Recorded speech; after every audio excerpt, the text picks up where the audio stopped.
pure air, tasting the rich oxygen and nitrogen. My eyes filled with tears. The sun hovered behind the horizon like an orange fireball.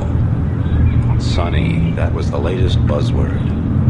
It was talked about now with every breath, and suddenly I knew what it really meant. I stretched out my hand to feel the warmth, to touch its face.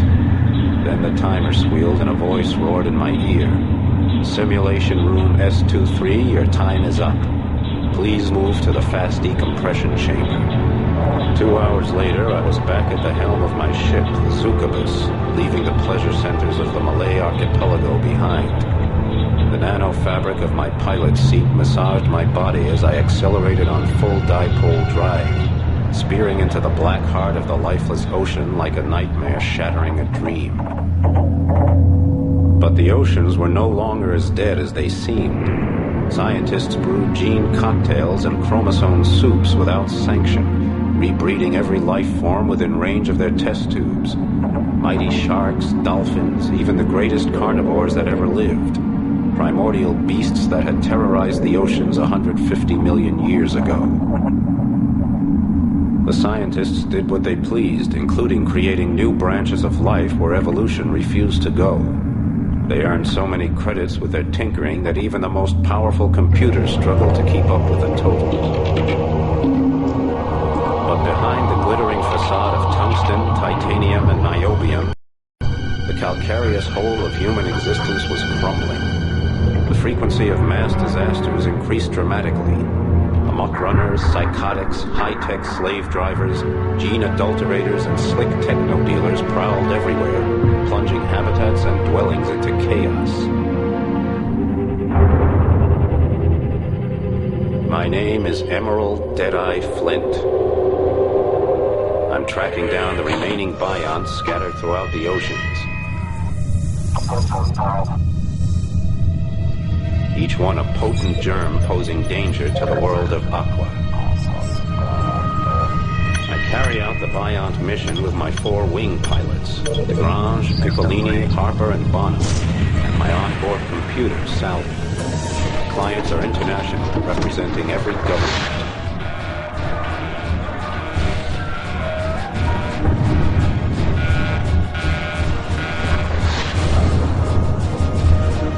When the Bionts appeared out of nowhere 5 years ago, aiming to extinguish human life in the oceans, I had no objection. On the other hand, it didn't hurt my cash box any to give humanity a short reprieve, so I went for the credits. But during the destruction of the Biont stronghold off Australia, called the Survion, my friend Hong Long sacrificed her own life so I could place the final explosive charge. Now I don't sleep too easy.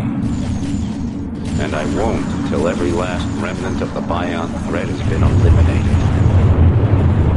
My last job was in Neapolis, the capital of the Atlantic Federation.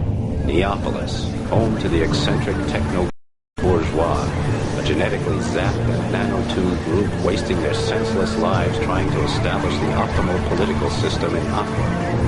All the while, Neapolis sinks deeper and deeper into a slick of pseudo-democracy, racism, techno-devotion, and corruption.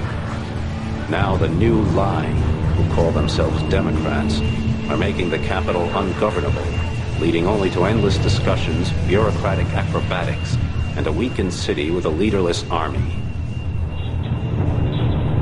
I was glad I was finished there and on my way to the tornado zone in the Eastern Pacific.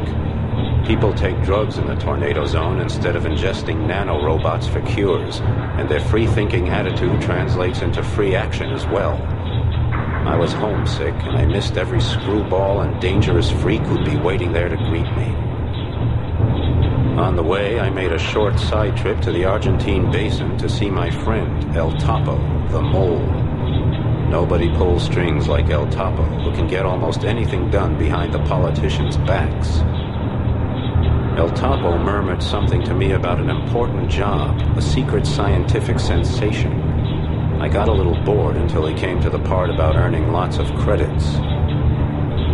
So I went to Magellan and spent a few hard hours at Mariner's Pride, a rotten workers' dive, where I downed mid-brain assassins with a few old friends. Just as the world turned into the carousel I was hoping to ride, I caught sight of some jerk clearing off with the Zuka bus. I had never thought about that happening. Someone just stealing my ship out from under my nose. But there it went. Suddenly I was back to square one again in my old stomping ground. Broke, exhausted, and listing heavily.